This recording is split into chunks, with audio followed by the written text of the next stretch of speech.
everybody, St. Paul here in the historic Creation Audio Studios. And guess what?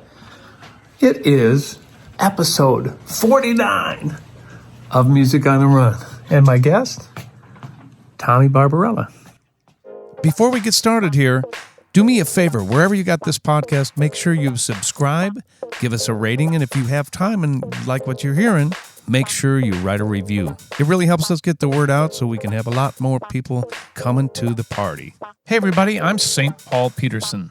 Prince gave me that nickname, and I've been lucky enough to tour with people like the Steve Miller Band, Kenny Loggins, Peter Frampton, Donny Osmond, to name a few. And when I'm not playing music, I love to run. And this is a podcast about how we stay healthy on the road, physically, mentally, and with our families. Welcome to Music on the Run.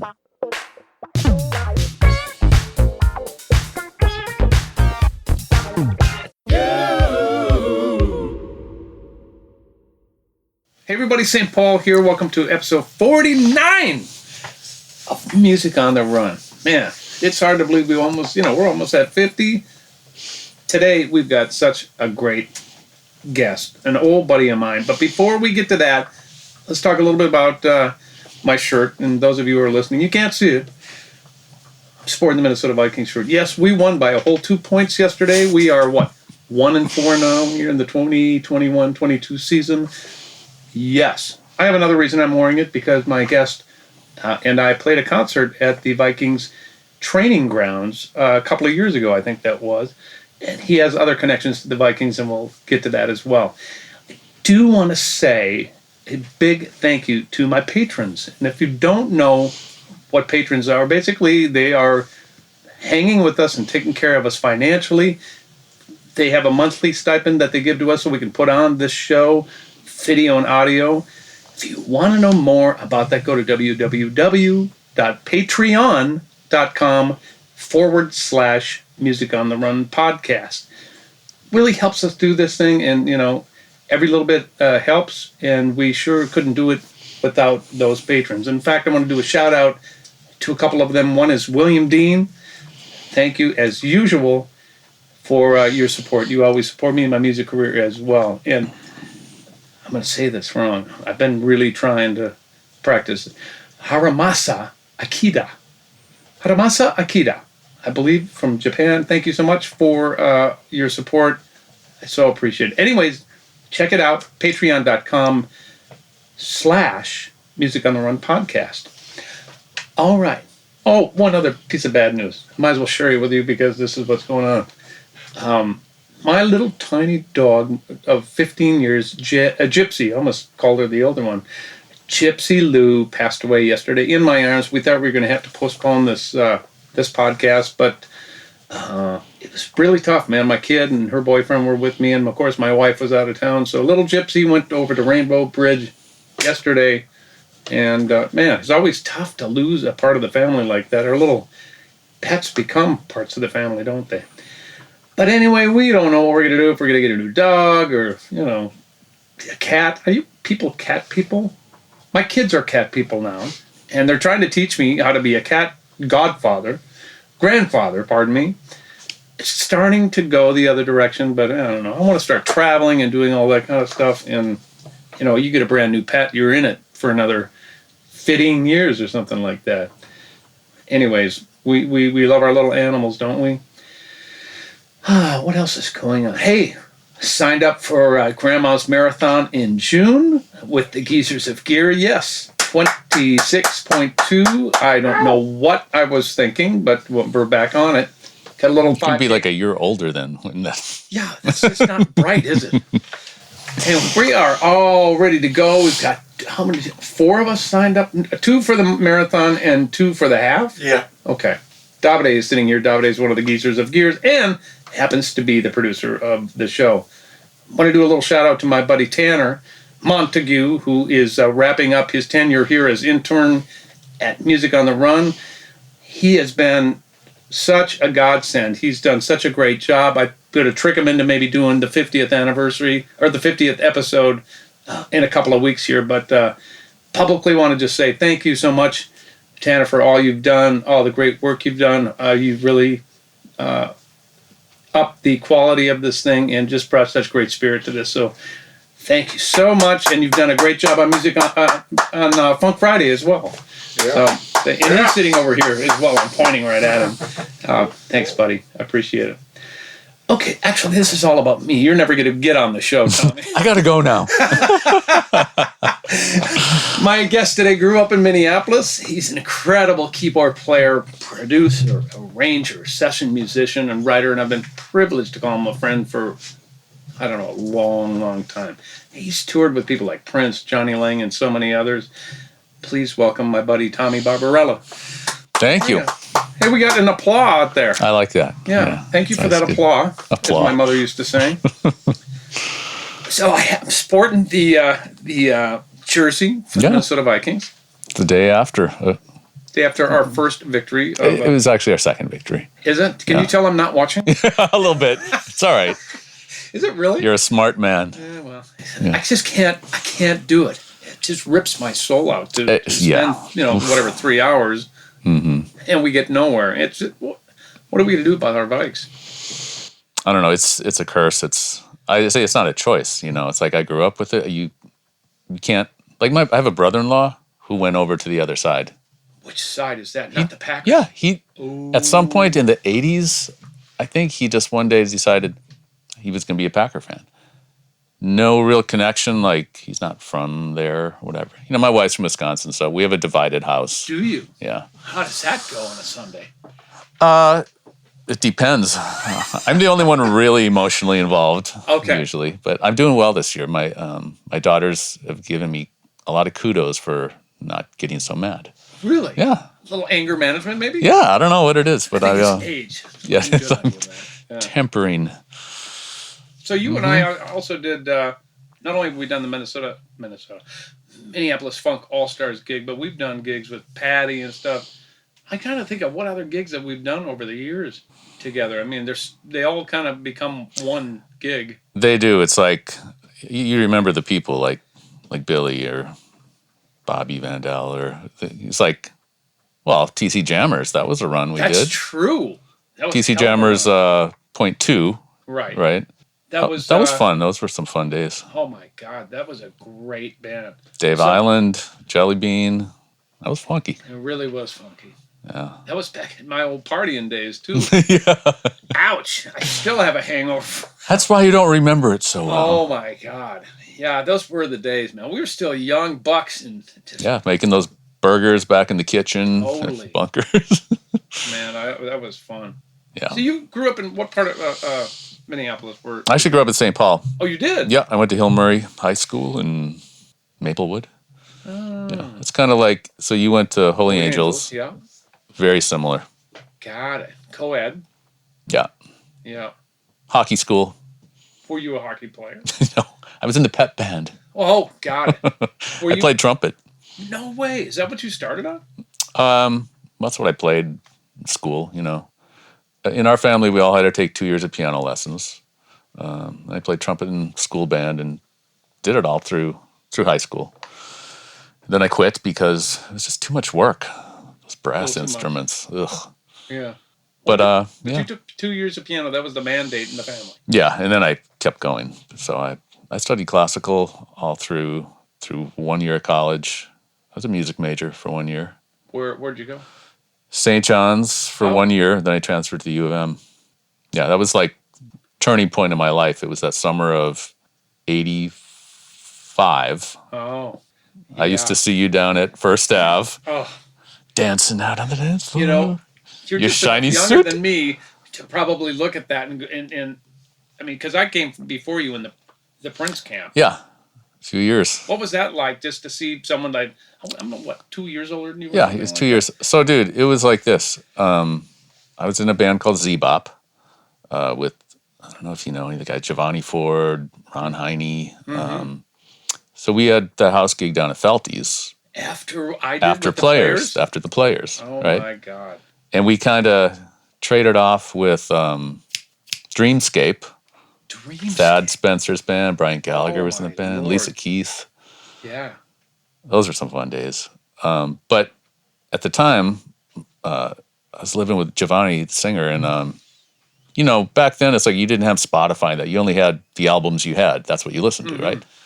And I think the Family album probably got played more than any other record that year in our apartment. Really? Yep. And I remember we were down at First Ave one night, and I'm like, who's that guy? He thinks he's so cool. He's like in a shiny suit or whatever. He's like, dude, that's St. Paul. And I'm like, what?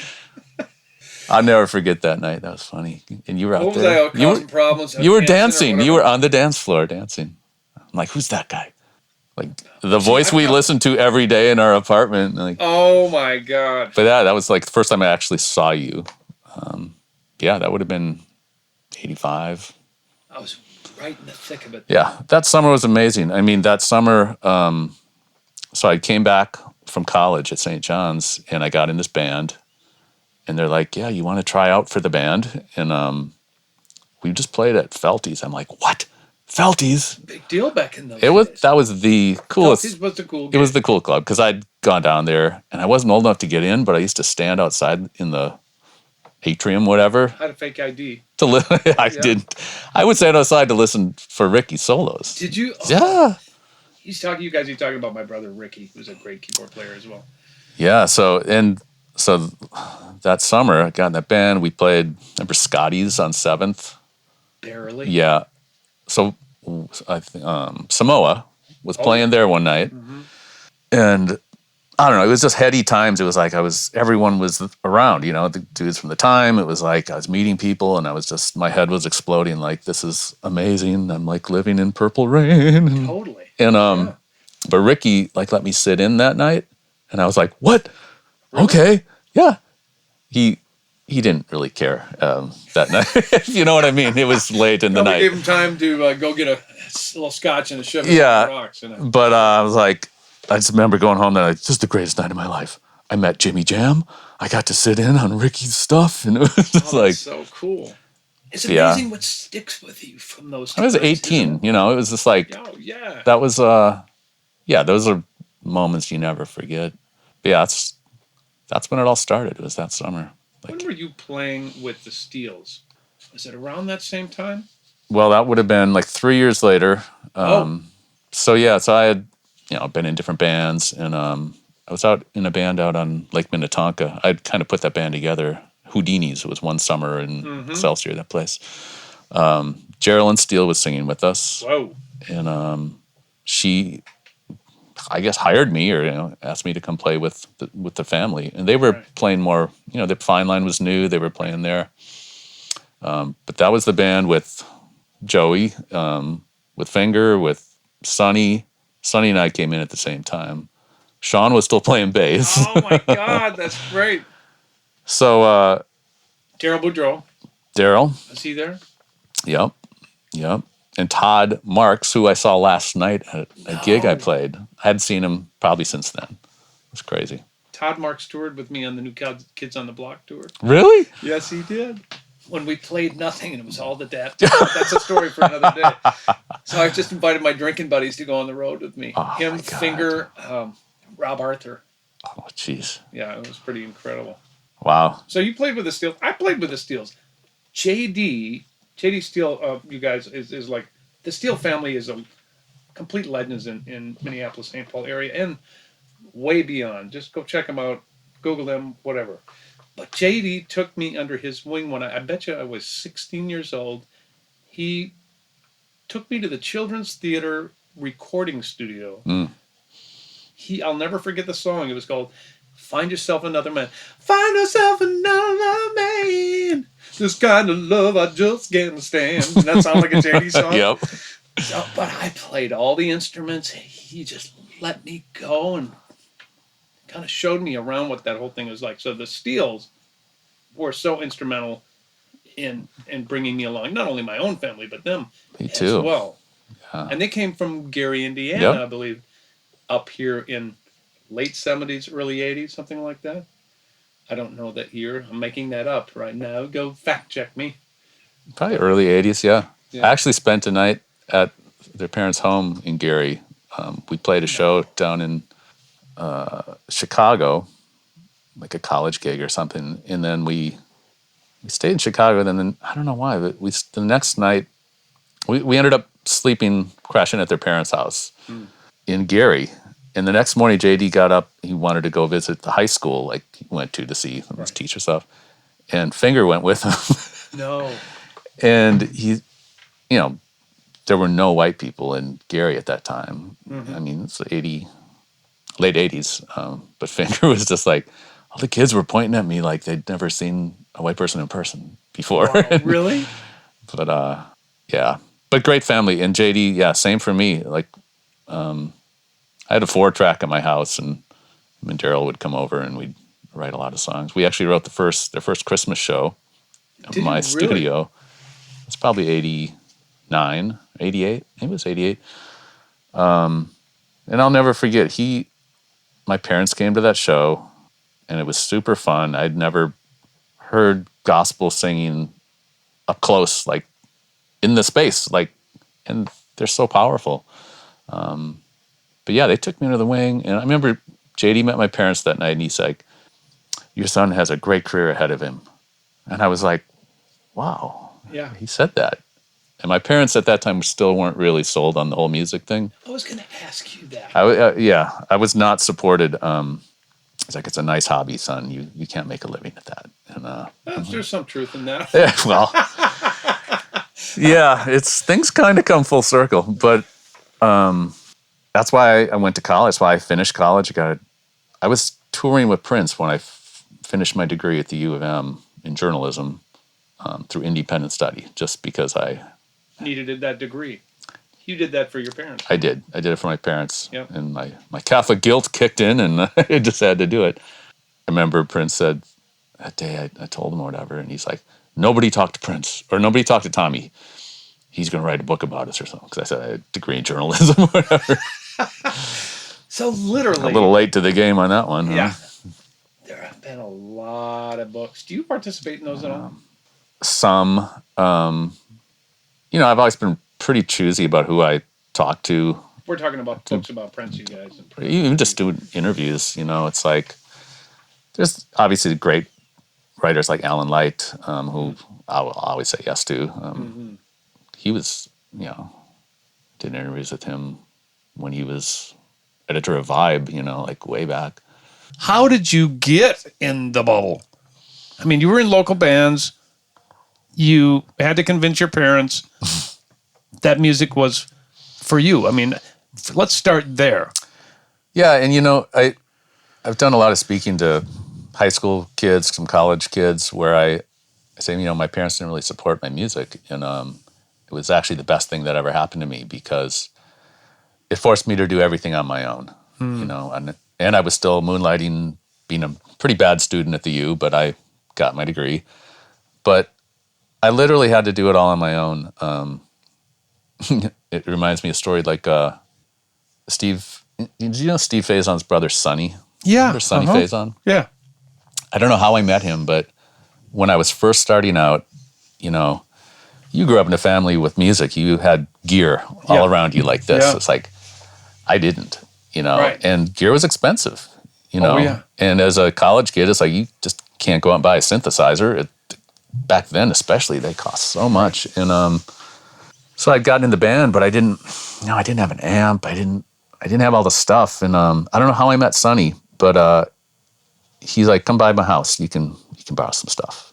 And I walked into a room, some studio and he had tons of gear, and I was just like, "Wow, so much equipment." And he's like, "Someday you will too."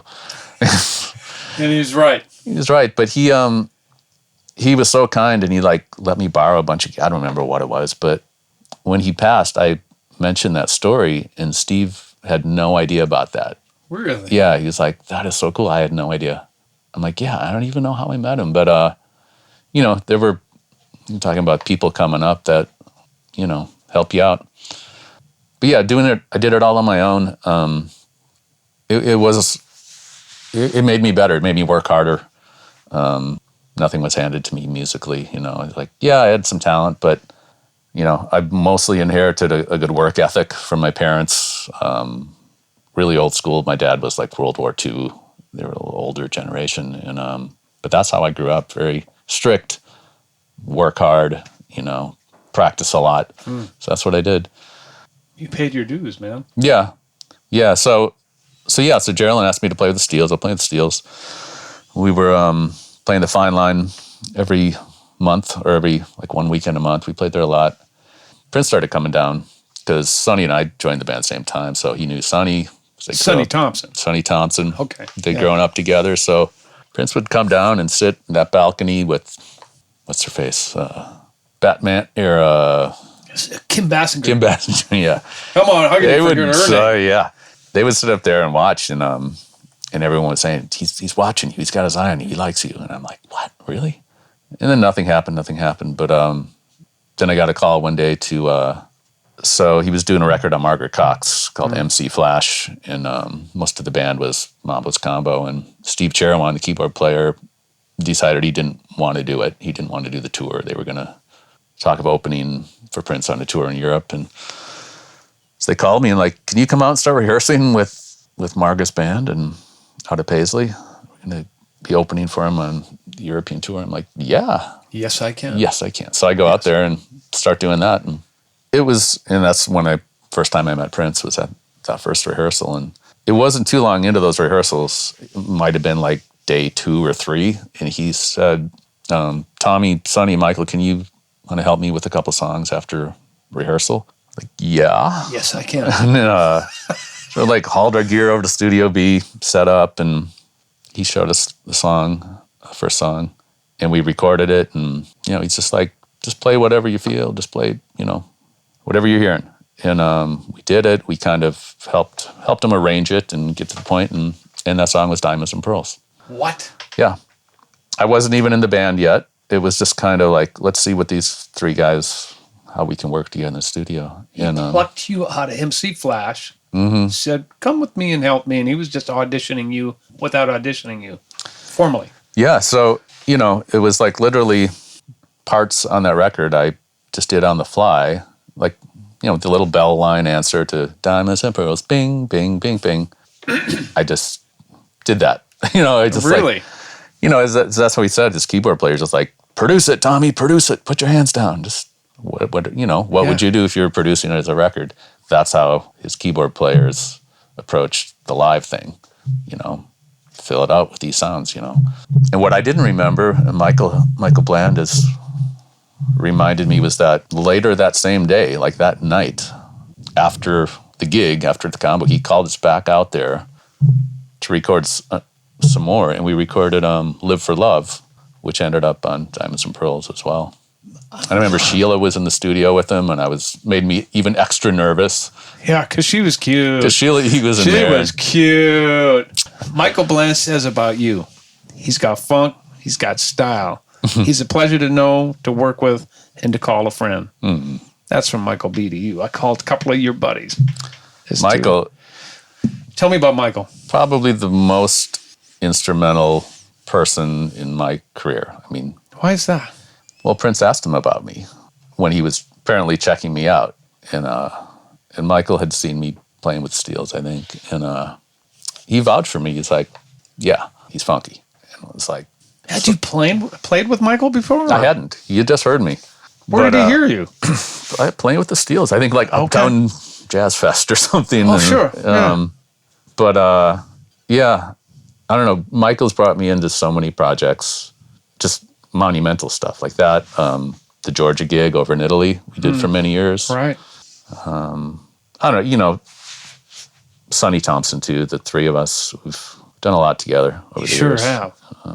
Those guys. Tell me about the 3 of you in NPG. Get us to where Prince asks you to be in the band. How did that what was that conversation like? Well, as you know, there was no conversation. It's just all shrouded in mystery and coolness and like, what just happened? I don't know.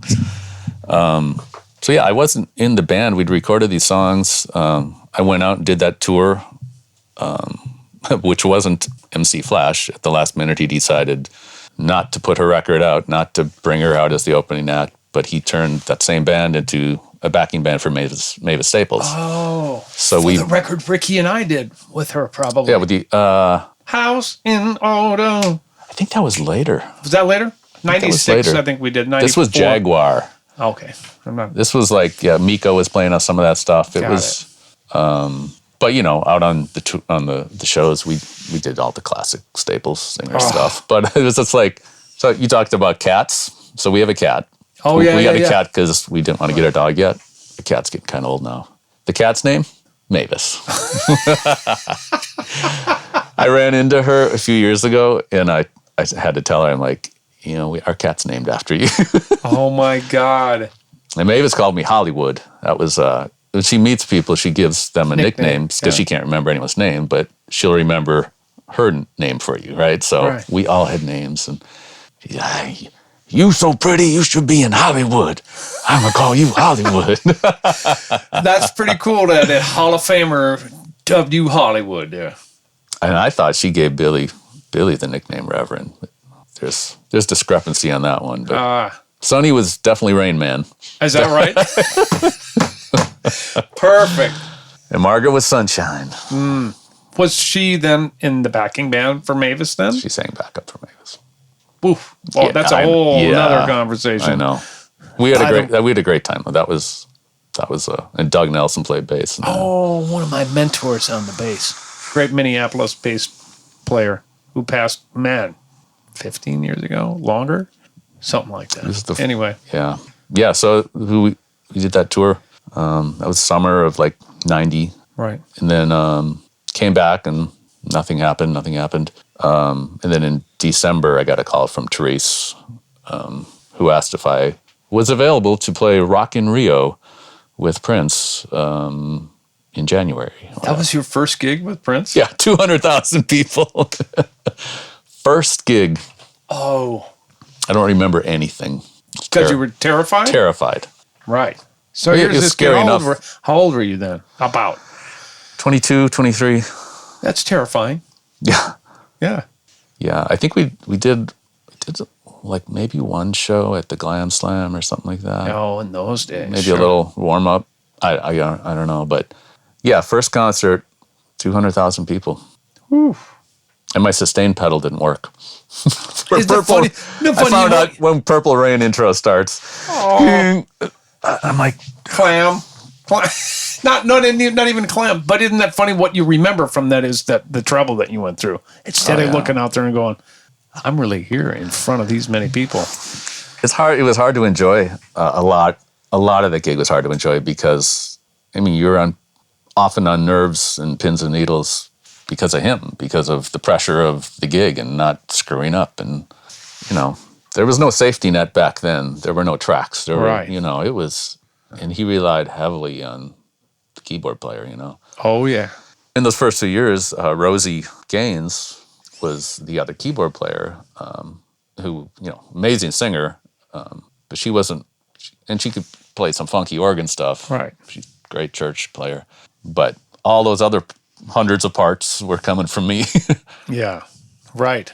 Yeah. What was the conversation like? Because I know when I was doing the family and Billy Carruthers was playing keyboards for us, he came up to him and said something to the fact, he's playing all these Claire Fisher arrangements. He's like, well, how come you're not using both hands right now? Yeah.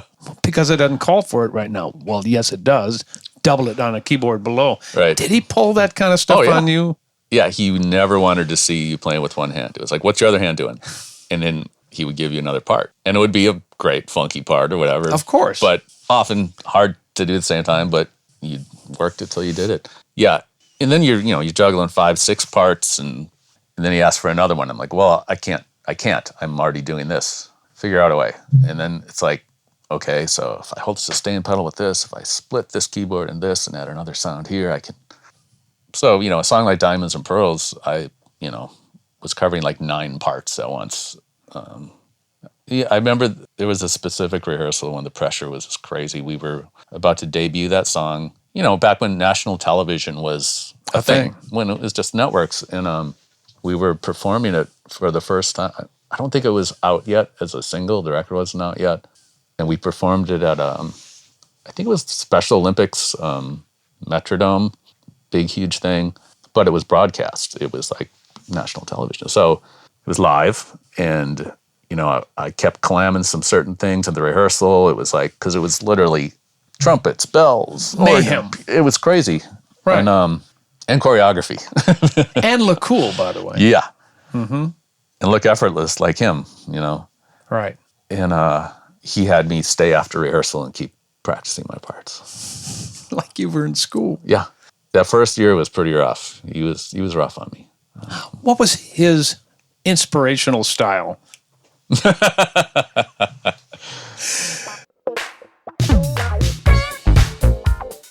We're going to take a little break from the interview right now because I want to tell you about a couple of really cool things. First of all, we're having so much fun with our weekly 1-minute funk jams called Funk Friday. We've had so many world-class musicians on Funk Friday, including members of the Steve Miller Band, Fleetwood Mac, Daryl Hall and John Oates, Earth, Wind & Fire, just to name a few. You can check that out on all of our social media, but you can also see it on our YouTube channel. I also want to take this opportunity to thank all of our members who have supported us on Patreon. Don't know what Patreon is? Go to www.patreon.com/Music on the Run podcast, and there you'll get all sorts of information on how you can financially help us produce this podcast. There are all kinds of incentives listed there on the website, and there are many different levels on how you can become involved. We could not put on this podcast without our patrons. All right, let's get back to the interview. What was his inspirational style? I set you up. I want to hear how you answer that one. Well, like Michael says, fear is the great motivator, you know. But you said that in another interview, and I think it's okay that you bring that up. That whole camp did that. Yeah. And to let you off the hook, I've said that a million times. When I walked into the second coming of the time, Jesse ruled that thing like a James Brown gig. Yeah. Oh, you suck. You playing. I mean, and I love Jesse now, 35 years later, but he was awful to me. Was that kind of the same? That's how he inspired you? I guess. Yeah. I remember Rosie like trying to stick up for me and like, I told him you're being too hard on him. Really? She Yeah. went to bat for you, huh? Yeah. But you know, I was just hanging on by a thread. I was just like happy to be there, of course. I'm like, I can't believe I have this gig. Right. And it was also back then, I remember we played, there used to be a music convention in Atlanta called Jack the Rapper, Black Music R&B Convention. And I remember going there in that first year and playing Ain't No Way with Rosie, just me and her, the Aretha tune. I didn't see any other white people in the room. Yeah. So, for me, it's like playing black music is an honor. It's like I've always like treated it with a lot of respect. Like as a white person, like I have no business doing this. It's like, but I've approached it in a way of reverence where it's like I'm honored to be deemed good enough to play this music with you. So there was that pressure too for me. I was the only white guy in the band. Right. And there was a lot of things like that were like like Wendy says, like it's awesome, it's like amazing, but there's also tension for me, as someone who worked his way in, worked his way up, and it's like, yeah, I have talent, but yeah, the gospel thing didn't come naturally. I mean, I kind of, I always say it's like I'm a jack of many trades, master of none. Like it's like, well, no, I'm not a great Latin player or this player, but I've studied all the genres enough to be able to do it, not do it wrong. It's kind of like the worst thing a keyboard player who's not funky can do is like call up a clavinet patch, right? Like that can destroy a groove like nothing else. Right. So you learn that stuff early on, and You were thrown very much like me into a situation that was not. It was a new cultural experience. Totally. Same for me. Totally. I had to learn. I came from a bebop background where I play everything the way I want to play it. Mm-hmm. That's how I was raised. Yeah. You get into the Prince bubble and it's like, oh, no. He will play it exactly like this, exactly either on top or behind the beat. Mm-hmm. You'll play it with two hands. You will dance and you will do it exactly perfect every single time. Mm-hmm. That's what's called parts playing. Yeah. And there's a certain, at least for me, I'll speak for myself, I was thrown into a situation where I had to assimilate into, I guess the groove is really the word I'm looking for, because it had to be done with such authenticity that wouldn't piss off the former or the fans of the time. For in my case, Yeah. that's what Jesse was looking for. That's what Prince was looking for. Yeah. And whoa, I mean, talk about eyes opening. For me, as I look back at it 35 years later, it was the greatest college experience of my life. How do you view your tenure with that whole scene? Same, totally the same. You know, I've said that not a day goes by, a work day where I'm doing music where I don't apply something I learned during that time. I mean, just the amount of stuff. Like what, for instance?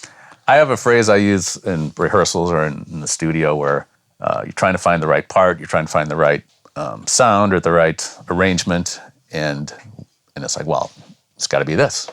And my line is, well, it only works one way. And it's like, there's a right way and a wrong way, kind of. It's like there's certain things that's like, well, this, when something works and something doesn't. Right. It's like a groove, a part. It's like, no, not feeling it. And when it's right, it is. And then I say, well, yep, there it is. It only works one way. That's it. Right. I feel like I got that from him. And just, so many things. But the sense of fearlessness. Right. There were times when we'd be jamming. Sonny, Levi, they always knew what to play.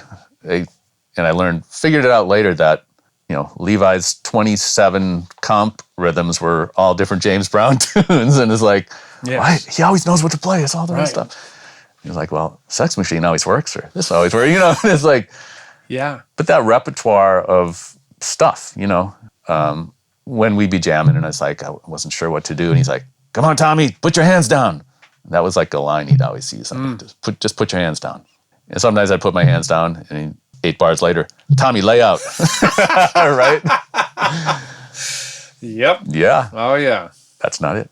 But, that's the learning experience. Even the simplest stuff, like simple church stuff, like I started applying after the gig with some of my other musician friends who didn't know any of that. So in a church band, usually gospel church, you usually have a piano player and an organ guy, right? So, 101 is, well, someone's on the 1, someone's on the 2.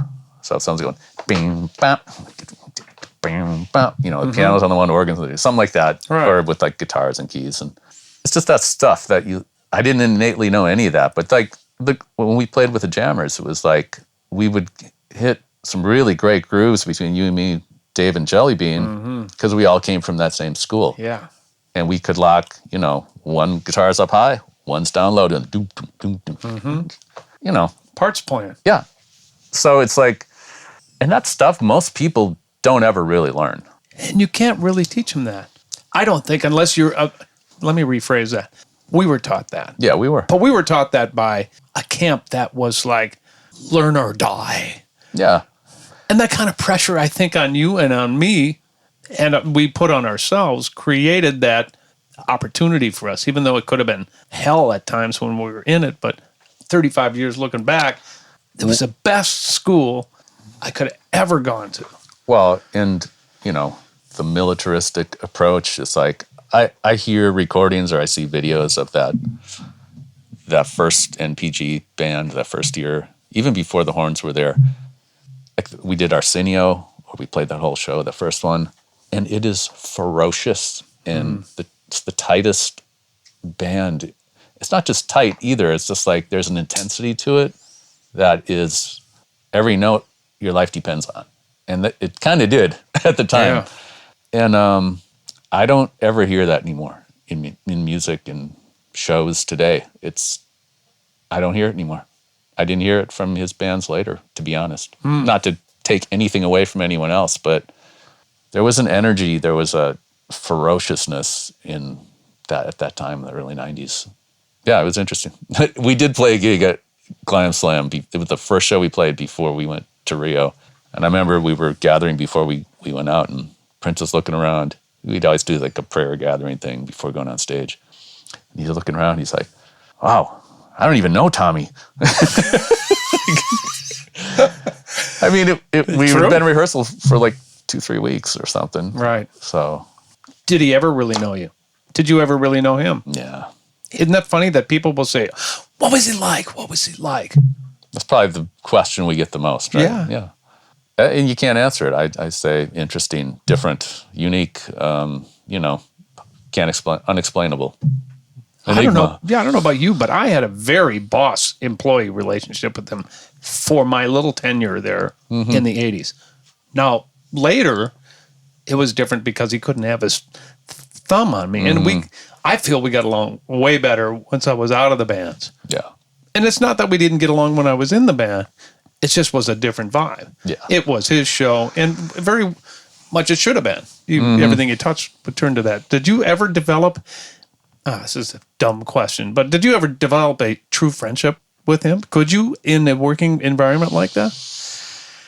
I think it was, in the end, I mean, he created a life for himself that those were his friendships. It's true. And I'm sure others will say different, but from what I saw, I mean, when he married Maite, I was at the reception at Paisley and was very small. But I'm posing for pictures with him and his dad.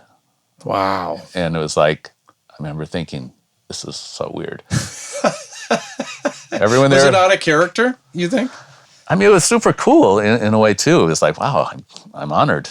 But we're all also on payroll. So it's well, yeah. Yeah, I don't know. The friendship thing. To me, that's part of the sadness of it all. As time went on, I don't know. I didn't talk to him much after working.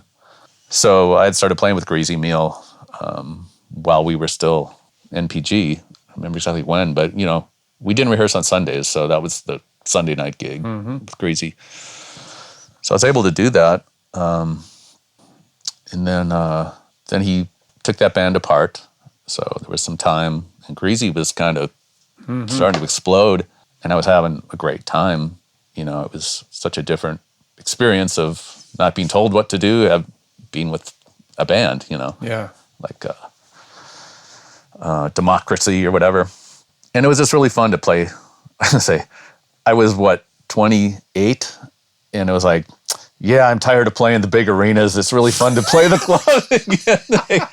Wait a minute. That's so messed up. But at the time, it actually was. It was like, and it was also like that band started out from, it was a local super group, but it was just, playing 70s covers for fun. And then we started writing originals. And before you knew it, it got real big.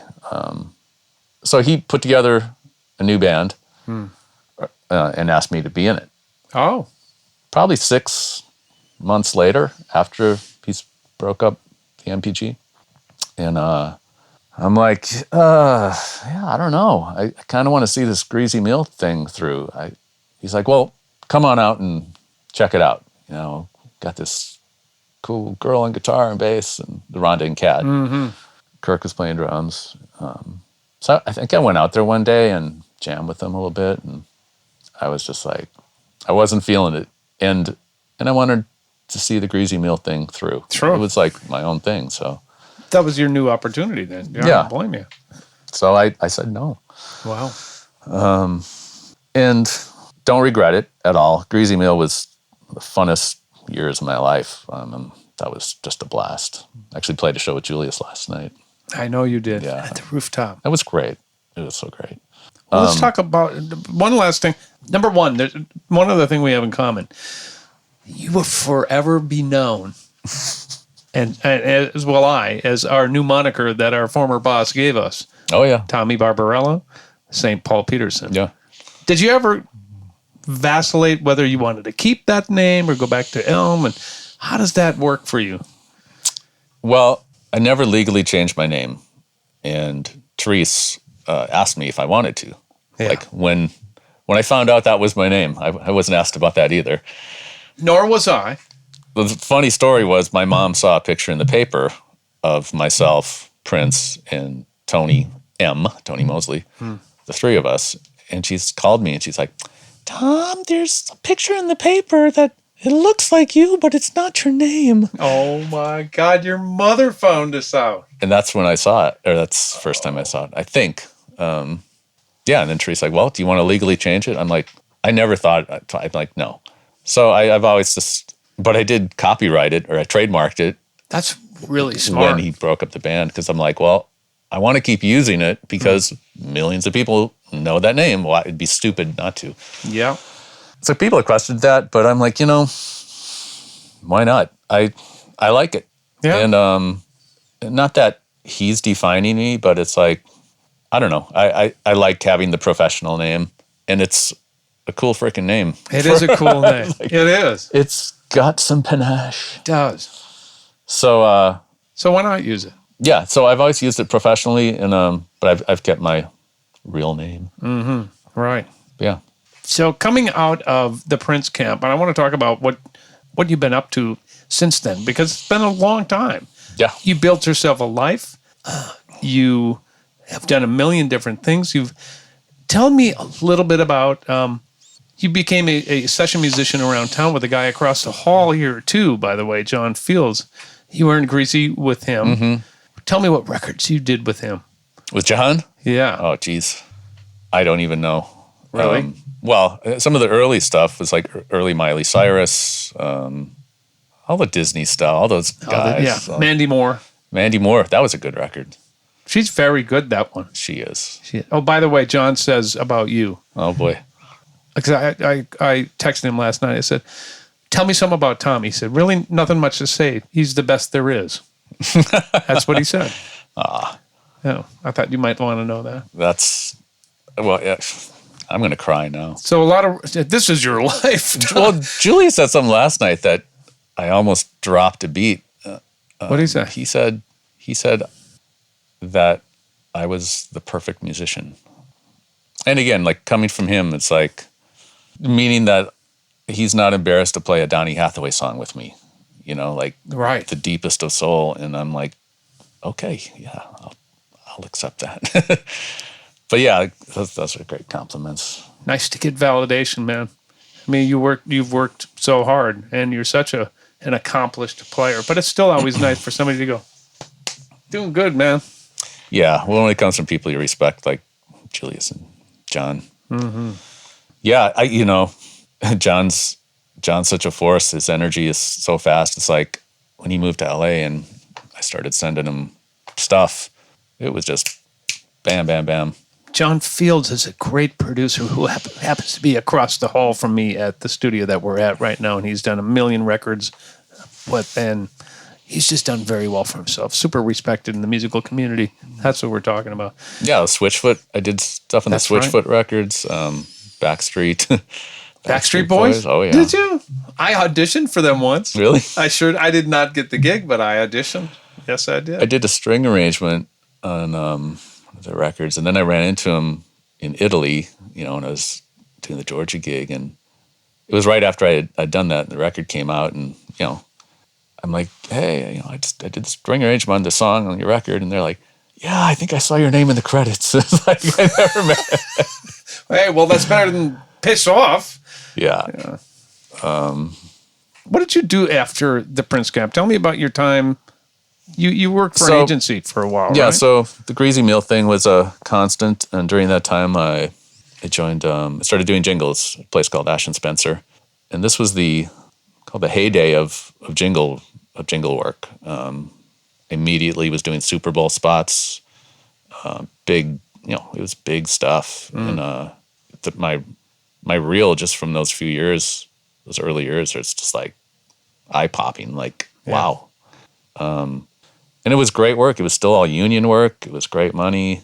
So tons of jingles. So I was like on staff with them, and you're just churning stuff out. And it was a great opportunity for me to use my classical background. So there was budgets for stuff. I was arranging for choirs and strings, and so it was like wonderful to be able to flex those things I didn't get to do during the Prince years, and all the styles. There was still a lot of jazz in commercial work back then. Interesting.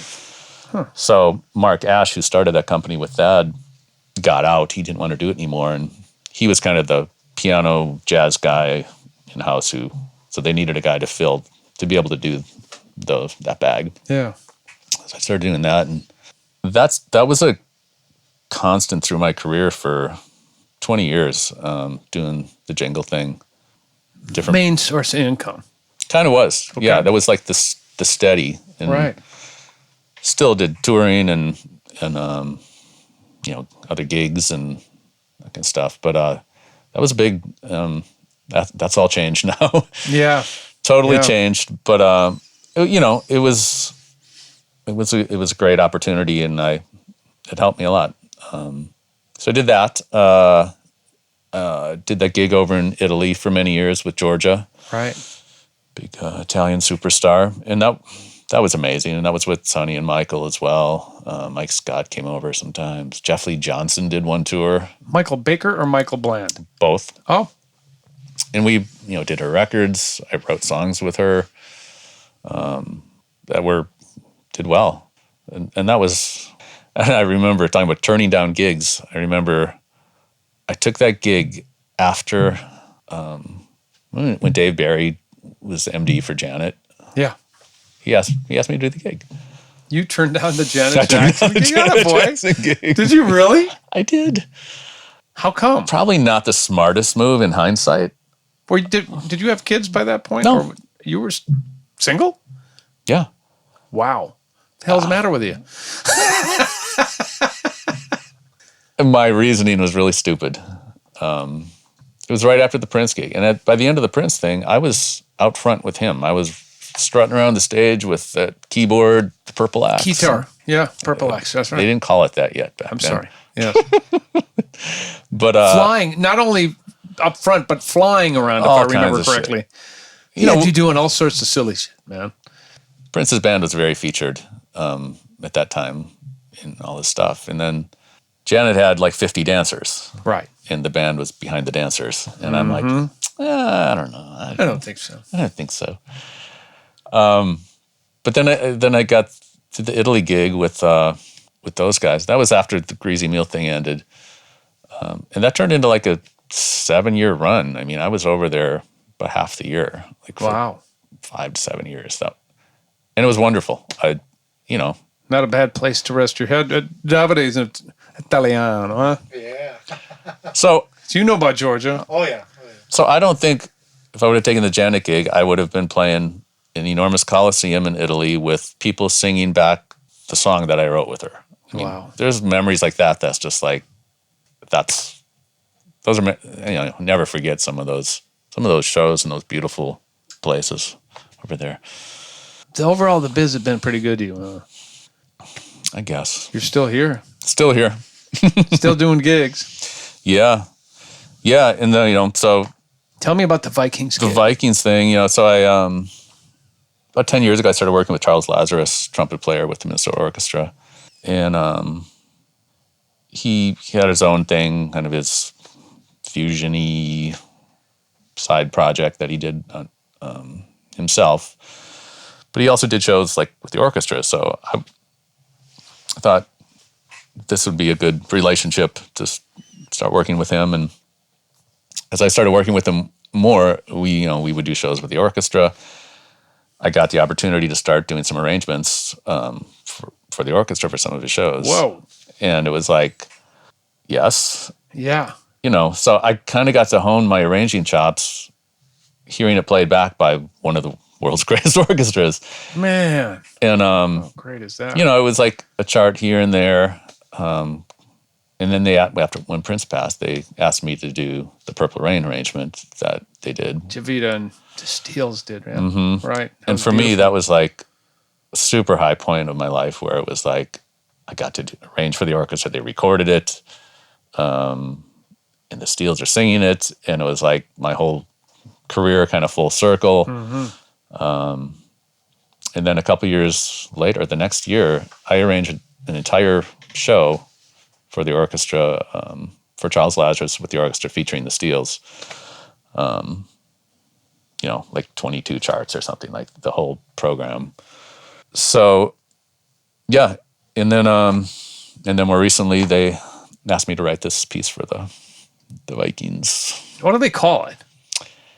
Symphony of the North. Yes, Symphony of the North. It's cool. If you haven't seen it, go check it out. You have to find it on YouTube or whatever. But they play it as the players are coming in, right? Yeah, so they gave me tickets to that first game, first home game, and louder than shit in there. It's just like, ugh, but it's like pretty powerful. That's my song. It was pretty fun. So yeah. Tell me about the greatest job you've got, and that's being hubby and dad. Tell me about your family. Yeah, so my wife and I've been married 15 years. Congratulations. Together 20 years, I think. 3 kids, 2 girls, 13, 15, and 21-year-old son. I'm sorry, 23-year-old. It's hard to believe, isn't it? They keep getting older. I know, man. Yeah, it's amazing. You know, I got off the road when my youngest was 1. I was touring with Johnny Lang at the time. Be going out for a month or so at a time, coming back for a few days, and I come back and my youngest was looking at me like, "Who's this guy?" And I'll never forget. It was 4th of July. I was home for like a day and a half, and we had to fly out like at 5 o'clock on the 4th of July. So it's like I did we have a neighborhood morning 4th of July thing, which is pretty cool. I did that. And I had to leave and say goodbye. And we flew into Denver, and as we were coming in, they're looking out the window and seeing the fireworks, and I just got so sad. I'm like, I should be with my family right now. I want to be laying in a blanket, watching fireworks with my family. And that's the moment I decided, can't do this anymore. Yeah. I want my kids to know who I am. So I kind of made that conscious choice, and turned down some other big gigs after that too. Maroon 5. Did you really? You know who got the gig though? Who? PJ Morton. Oh, really? Yeah. Interesting. By you turning that down, you probably helped him out. You know. I think that's who got it. But yeah, it was like a 2-year commitment, 2-year tour. It was just like, I'm sure. And I told who was 1 at the time, and now she's 13. I told her about that the other day. She's like, "You did what?" Like, yeah, all for you. Yeah. Again, good decision, man. Don't regret anything. Good decision. And now, they grow up so fast, and now it's like you only get one shot at that. Boy, and that's why I said it's the most important gig you'll ever have. Yeah, it really is. And you still live in the neighborhood. You're involved in playing at church, man. That you're a man of faith. Mm-hmm. And you said Catholic guilt earlier, and I know you and I go to the same church, so it's always fun to see your face there. And we've done some stuff there together. So it's always good to know that you're there, because I know the music's going to be good, and that's where I raised my kids, in that church, St. Joan of Arc in South Minneapolis. Yeah. What else is left? What else do you want to do, man? Well, there's one thing I really want to do, and project that's super close to my heart. So my older daughter, the 15-year-old, she has something called Williams syndrome, which is a super rare genetic condition. And she's very unique. People with Williams syndrome are, they say they're the happiest people in the world. They're very outgoing. They're very social, super social, and super musical. And, there's a huge spectrum of abilities with the syndrome, and she's very high functioning. She's definitely got her struggles with school and stuff, but she's very musical. And it's not quite the music like we know. Like it's always a little different, but that's all right. She's amazing. And so a couple years ago, she started middle school, right? So new school, middle school, girl with a disability. So, she was telling us stuff about it. And one of the things we used to do is go to the piano, go around the piano like before dinner, after dinner, and play show tunes, or she loves Broadway. Yeah. And I would just start playing something, and she'd start singing. I'm like, what was that? And she'd I'm like, do that again. And I'm like, that sounds like a song. So we started writing songs. No. And she has this amazing innate ability to improvise great melodies and lyrics on the spot. And I just started compiling them on my phone, probably 100 of them, and started producing them up, finishing off the songs. And, you know, she's done some theater, but I was like, yeah, she's probably never going to get a leading role. Mm-hmm. So I'm like, you know what? Let's write our own musical. So we've been working on a musical for the last 3 years.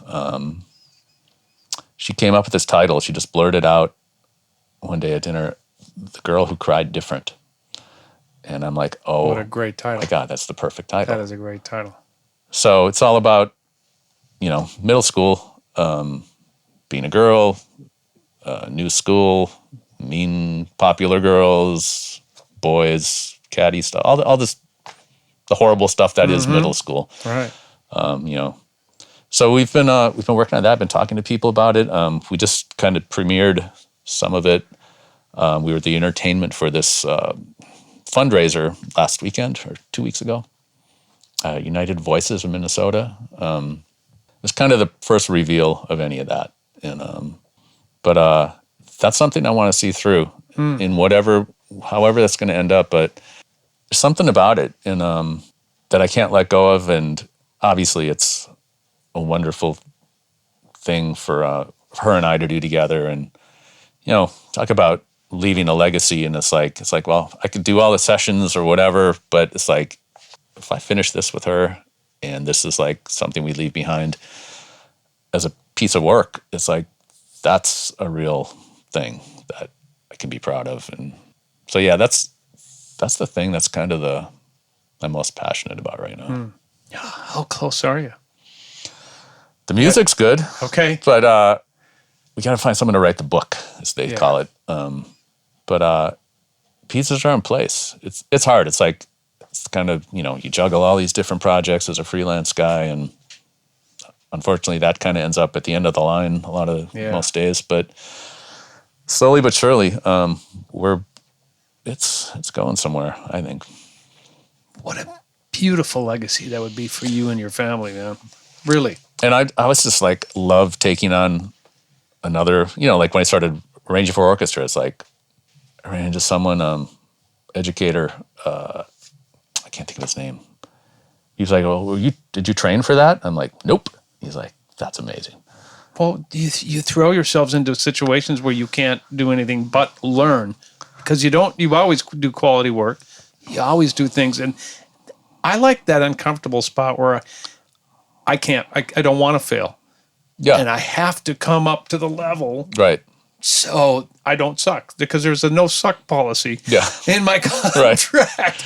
So I don't know if that's how you operate too, but it's a challenge, isn't it? With the challenge of, like musical theater, it's like, it's not like I haven't done any of that, but I've never written anything. So I know David Foster's trying to do the same thing right now. Well, but I want to hear yours before Dave. Yeah. Brother, thank you so much for taking the time to come on the show. It's fun to, sometimes when you get to this age, you got to book a gig or a podcast just to hang out with each other. Got the truth. Because life is nuts, and I know how busy you are, so thank you for taking the time out. Yeah. Well, you got quite a setup here. It's the old haunt, man. Creation Studios, from 1955 on, I guess. And it's great to have all these cameras set up. Well, that's true. That's because these guys are pros. They make us look and sound good. Anyways, thank you, brother, for everything. Tommy Barbarella, everybody. Thank you so much for tuning in.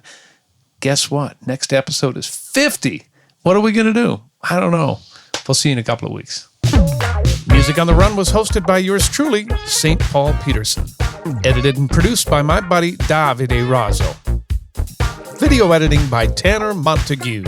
And a very special thanks to the people who financially support this podcast. And remember, the Prince connection is a bond that lasts forever. Yeah.